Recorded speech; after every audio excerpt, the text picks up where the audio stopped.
Hi hello guys అందరు ఎలా ఉన్నారు బాగున్నారా? పిట్ట కొంచెమే కానీ కూత ఘనం అన్నట్టు ఆ దేశం తీరు ఉంటుంది. వరల్డ్ మ్యాప్లో జూమ్ ఇన్ చేసి చూస్తే కానీ ఆ దేశం మనకు కనిపించదు, అంత చిన్నగా ఉంటుంది. కానీ చుట్టుపక్కల ఉన్న దేశాలకి ఆ దేశం అంటే చాలా దడ.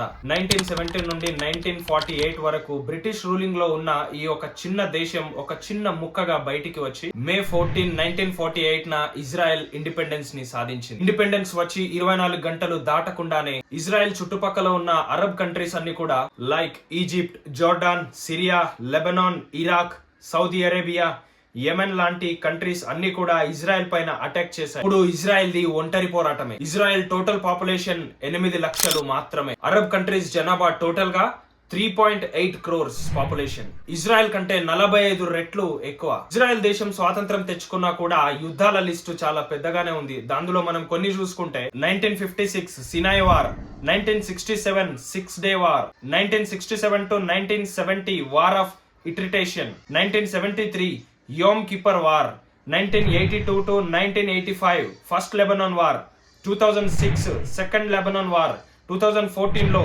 Gaza war. ఇలా చెప్పుకుంటూ పోతే గతంలో నుండి ఈ ఇజ్రాయెల్ కి యుద్ధాలు కొత్త పరిచయం ఏం కాదు. Why Israel is so powerful, అసలు ఎందుకు ఇంత శక్తివంతమైంది ఇజ్రాయెల్ అని మనము చెప్పుకుంటూ పోతే తెలుసుకుంటూ పోతే ఇజ్రాయెల్ యుద్ధమే కాదు అన్ని రంగాలలో కూడా ముందుకు వెళ్తుంది. ఇజ్రాయెల్ పవర్ కి పునాది వేసింది ఇజ్రాయెల్ ప్రజలే. అందులో ముఖ్యమైన వారు జీవ్స్ అంటే యూదులు. వాళ్ళ పేర్లు చెప్పుకుంటూ పోతే పెద్ద లిస్టే ఉంటుంది, కానీ కొందరి పేర్లు మాత్రం మనం చెప్పుకుందాం.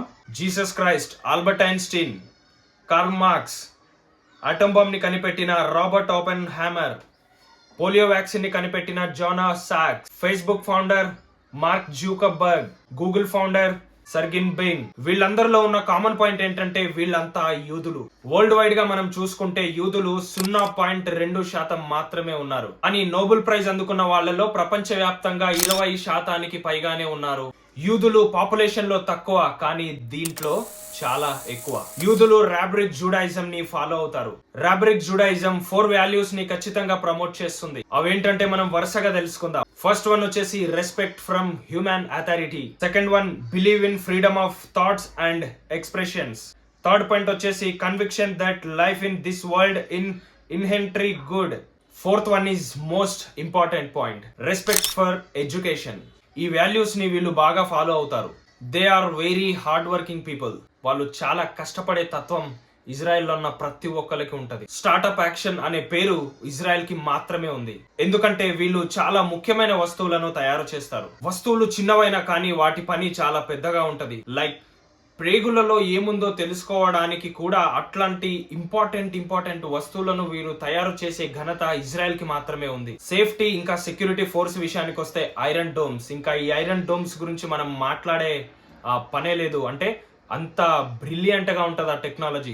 ఇజ్రాయెల్ ని తాకడమే కాదు, ఇజ్రాయెల్ గాలిని కూడా తాకడానికి ఎంతో భయం పుడుతుంది చుట్టుపక్కల ఉన్న దేశాలకి. అంతగా టెక్నాలజీతో నిండిపోయింది ఇజ్రాయెల్ దేశం. 1988 నుండి ఇప్పటి వరకు 15 శాటిలైట్స్ ని స్పేస్ లోకి పంపించింది ఇజ్రాయెల్. మన ఇండియా కూడా సెక్యూరిటీ అండ్ ఇంటెలిజెన్స్ కోసం రిసెట్ 2 అనే శాటిలైట్ ని $200 మిలియన్ కి ఇజ్రాయెల్ నుండి కొనుక్కొని స్పేస్ లోకి పంపించింది మన ఇండియా.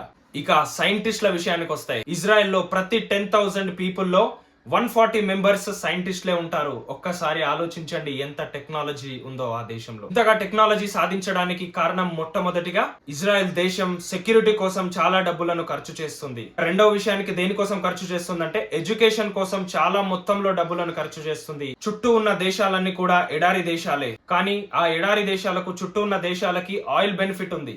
కానీ ఇజ్రాయెల్ దేశానికి ఆ అదృష్టం దక్కలేదు. త్రాగే నీరు కూడా ఇజ్రాయెల్ కి షార్టేజే, కానీ సముద్రపు ఉప్పు నీటిని కూడా డ్రింకింగ్ వాటర్ గా కన్వర్ట్ చేసుకొని ఇంకా హోమ్స్ కి ఇంకా ఇండస్ట్రియల్ కి సప్లై చేసే స్థాయికి ఇజ్రాయెల్ ఎదిగింది. 95% వాడేసిన వాటర్ ని కూడా డ్రింకింగ్ వాటర్ గా మార్చుకోగల సత్తా వాళ్ళు సంపాదించుకున్నారు. అంత టెక్నాలజీ. పంటలు పండించడానికి డ్రిప్ ఇరిగేషన్ సిస్టమ్ ని ప్రపంచ వ్యాప్తంగా పరిచయం చేసి ఇంకా సప్లై చేసింది. ఫైనల్ గా ఇంపార్టెంట్ పాయింట్ ఏంటంటే ఇజ్రాయెల్ సెక్యూరిటీ ఫోర్స్. ప్రతి ఇంటికి ఒక జవాన్ ఉంటారు, ఆడ మగ తేడా లేకుండా. వరల్డ్ వైడ్ గా చూసుకుంటే మోస్ట్ పవర్ఫుల్ ఎయిర్ ఫోర్స్ లో ఇజ్రాయెల్ 9th ప్లేస్ లో ఉంటుంది. అంటే అంతగా టెక్నాలజీని సాధించుకుంది ఆ ఇజ్రాయెల్ దేశం. ఇలా చెప్పుకుంటూ పోతే చాలా పెద్ద లిస్టే ఉంటది. మనము ఇప్పుడు వాడే ప్రతి ఒక్క టెక్నాలజీ కూడా, ప్రపంచవ్యాప్తంగా ఉన్న టెక్నాలజీ కూడా 85-90% టెక్నాలజీ మొత్తము ఇజ్రాయెల్ నుండే మనమందరం కూడా వాడుతున్నాం. అంటే ఈ యొక్క ఘనత వాళ్ళ హార్డ్ వర్క్ కి సంబంధించింది. ఇజ్రాయెల్ గురించి చెప్పుకుంటూ పోతే ఇంకా చాలా పెద్ద మ్యాటరే ఉంటది. మనం చాలా మిస్ అయిపోయాం. సాఫ్ట్వేర్స్ అన్ని కూడా మనం చాలా మిస్ అయిపోయాం. ఈ విషయంలో మీ అభిప్రాయం ఏంటో ఖచ్చితంగా కామెంట్ చేయండి. ఇలాంటి వీడియోస్ ఇంకా మీకు రావాలనంటే మన ఛానల్ని సబ్స్క్రైబ్ చేసుకోండి. నెక్స్ట్ వీడియోలో మళ్ళీ కలుద్దాం. అంతవరకు సెలవు. నమస్తే.